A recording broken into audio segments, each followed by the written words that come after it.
સાબરકાંઠામાં ચાંદીપુરા વાયરસથી ખળભળાટ મચ્યો છે। વધુ એક શંકાસ્પદ ચાંદીપુરાનો કેસ નોંધાતા દોડધામ મચી। બાળકમાં શંકાસ્પદ વાયરસના લક્ષણ દેખાતા કે દાખલ થયો। 3 વર્ષના બાળકને સિવિલમાં દાખલ કરાયું। બાળકને તાવ અને બેભાન અવસ્થામાં હોય તેવા લક્ષણો જોવા મળ્યા। સિવિલના પીઆઈસીયુ વોર્ડમાં બાળકને દાખલ કરાયું। શંકાસ્પદ ચાંદીપુરા વાયરસના 8 કેસ નોંધાયા છે। શંકાસ્પદ ચાંદીપુરા વાયરસથી 4 બાળકોના મોત નિપજ્યા છે। હિંમતનગર સિવિલમાં કુલ 4 બાળકો સારવાર હેઠળ છે। 4માંથી 1 બાળકની સ્થિતિ નાજુક હોવાની જાણકારી છે। માખીમાંથી આ વાયરસ ચાંદીપુરા વાયરસ ફેલાય છે। આરોગ્ય વિભાગે છંટકાવ શરૂ કર્યો છે।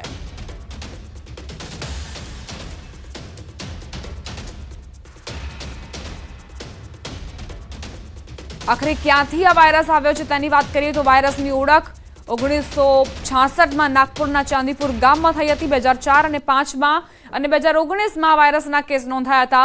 ગુજરાત અને આંધ્રપ્રદેશમાં તેના કેસ નોંધાયા હતા। ચાંદીપુરા વાયરસ એ આરએનએસ વાયરસ છે।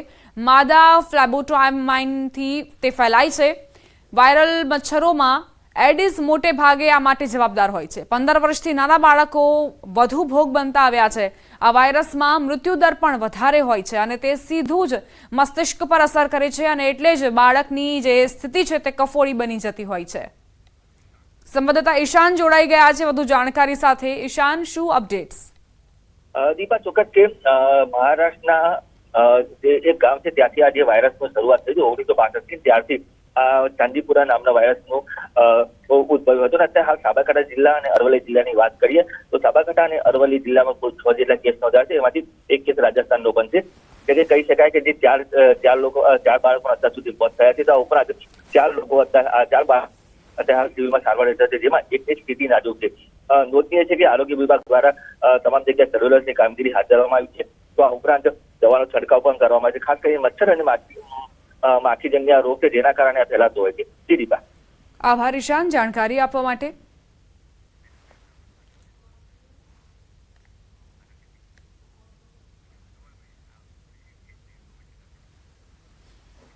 ત્રણ વર્ષના બાળકને અત્યારે સિવિલમાં દાખલ કરવામાં આવ્યો છે। તેની સારવાર શરૂ કરી દેવામાં આવી છે, પરંતુ અહીં સમસ્યા એ છે કે આ ચાંદીપુરા વાયરસ માટે કોઈ રસી નથી, એટલે અને તેની કોઈ સારવાર પણ યોગ્ય રીતે ઉપલબ્ધ નથી, એટલે બાળકના જીવ પર જોખમ સર્જાય છે અને સતર્કતા વધુ મજબૂત કરવી પડે છે।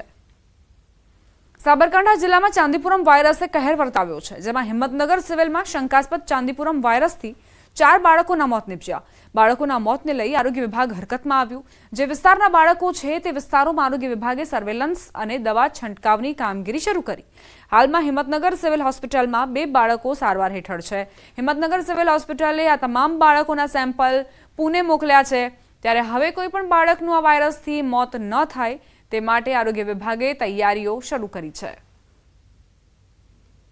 દરેક જગ્યાએ 25-25 આરોગ્યની ટીમો અત્યારે હાલ કામ કરી રહી છે, જેમાં સર્વેલન્સની કામગીરી મુખ્ય છે કે નાના બાળકોમાં આવું કોઈપણ જાતના તાવ છે, ઝાડા છે, ઉલટી છે, ખેંચની તકલીફ હોય કે માથાનો દુખાવો થતો હોય તેવા બાળકોને આઈડેન્ટિફાઈ કરી અને માતા પિતાને સમજાવી અને જીમર્સ મેડિકલ કોલેજમાં આપણે એમને દાખલ કરવાનો પ્રયત્ન કરી રહ્યા છીએ અને વધુ તપાસ માટે પૂનાની લેબોરેટરીમાં મોકલી આપેલા છે કે કયા પ્રકારનો વાયરસ છે એ જાણવા માટે।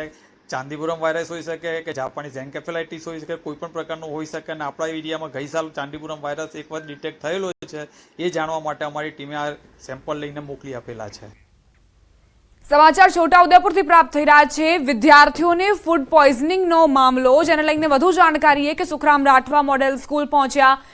સ્કૂલના રસોડાનું સુખરામ રાઠવાએ નિરીક્ષણ કર્યું। નિરીક્ષણમાં લોટના જીવડા મળી આવ્યા છે। 100થી વધુ બાળકોને ફૂડ પોઈઝનિંગ થયું છે અને એવામાં સુખરામ રાઠવાએ જ્યારે નિરીક્ષણ કર્યું તો જે રસોડામાં લોટ હતો તેમાં જીવડા મળી આવ્યા છે। હવે સવાલ એ કે આ પ્રકારના લોટનો ઉપયોગ જો રોટલી બનાવવામાં થતો હોય તો આખરે કેમ આવી બેદરકારી દાખવવામાં આવી છે કે વિદ્યાર્થીઓના જીવ પર આવી જાય, તેમને ફૂડ પોઈઝનિંગની અસર થઈ ગઈ છે। ઘણા વિદ્યાર્થીઓ અત્યારે સારવાર લઈ રહ્યા છે। એક સમય એવો આવ્યો કે હોસ્પિટલમાં બેડની પણ જે જગ્યા હતી તે ખૂટી પડ્યા હતા। એક જ બેડ પર 2 વિદ્યાર્થીઓ સારવાર લઈ રહ્યા છે। આ તો સુખરામ રાઠવા મોડેલ સ્કૂલ પહોંચ્યા અને ત્યારબાદ તેમના નજરે આ હકીકત આવી કે જે લોટનો ઉપયોગ થતો હતો તે લોટમાં જીવડા હતા। આ રીતની ગુણવત્તાનો ઉપયોગ કેવી રીતે કરવામાં આવી શકે છે? બાળકોના સ્વાસ્થ્ય પર પણ જોખમ ઊભો થાય તેવી આ બેદરકારી છે. હલકી ગુણવત્તા પ્રકારનો શાકભાજી, મસાલો અને અનાજ આપવામાં આવી રહ્યું છે.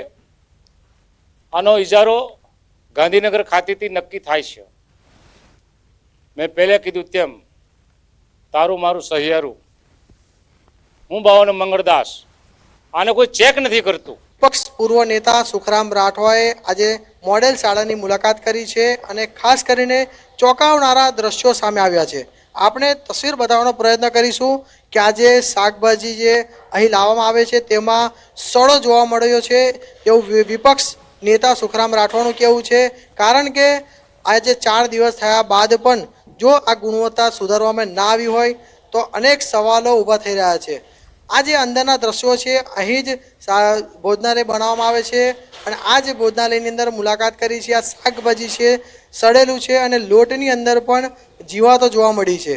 અનેક સવાલો ઊભા થયા છે. સરકાર કરોડો રૂપિયા ખર્ચે છે આદિવાસી બાળકોને સારું શિક્ષણ મળે, સારું ભોજન મળે, પરંતુ કેમ આ બાળકોને આ રીતનું ભોજન આપવામાં આવે છે?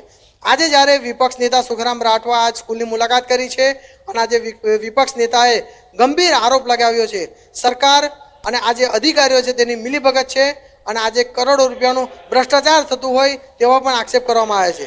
હવે જિલ્લા વહીવટી તંત્ર, આદિજાતિ વિભાગ અને છોટાઉદેપુર કલેક્ટર તમામ બાબતે તપાસ કરી અને બાળકો સાથે જે આરોગ્ય સાથે છેડા કરવામાં આવે છે તેની પર તપાસ કરવામાં આવે અને જે પણ કંઈક દોષી હોય તેની પર કાર્યવાહી કરવામાં આવે તેવી માંગ ઉઠી છે. સેજબ ખત્રી, ન્યૂઝ 18 ગુજરાતી, છોટાઉદેપુર. સમાચાર સુરતથી. પીવાના પાણીને લઈને સ્થાનિકો રસ્તા પર ઉતર્યા. ભાટ ગામ ગ્રીન સિટીમાં પીવાના પાણીની તંગી જોવા મળી છે. 50થી વધુ બિલ્ડિંગના રહીશો પરેશાન થયા છે. 1700થી વધુ મકાનમાં પીવાના પાણીની સમસ્યા છે. વારંવાર રજૂઆત કરવા છતાં પણ ઉકેલ ના આવતા રહીશો વિફર્યા. નો વોટર નો વોટના બેનર સાથે સૂત્રોચ્ચાર કરતા આ રહીશો.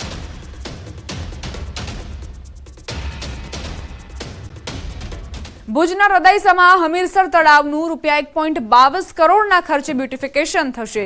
રામધૂન મંદિરથી મહાદેવ નાકા સુધીની ફૂટપાથ પર યુડીપીની ગ્રાન્ટ હેઠળ વિકાસ કરવામાં આવશે. હમીરસરની જૂની પાળ ઐતિહાસિક હોવાથી એ જ સ્થિતિમાં રહેવા દેવાશે. આ પાળની આગળ કેબલ પથવે, વૃક્ષારોપણ, લોકોને બેસવા માટે bench, round bench, gazebo, guard post તેમજ લાઇટિંગથી સુશોભિત કરાશે. તળાવના બ્યુટિફિકેશન માટે આ વિસ્તારમાં ઊભા રહેતા વિવિધ ધંધાર્થીઓએ સ્વૈચ્છિક રીતે પોતાની દુકાનો ખસેડવાની લિખિત બાંહેધરી આપી હતી. તેમને વૈકલ્પિક જગ્યા ફાળવવા પણ પ્રશાસને વ્યવસ્થા કરી છે.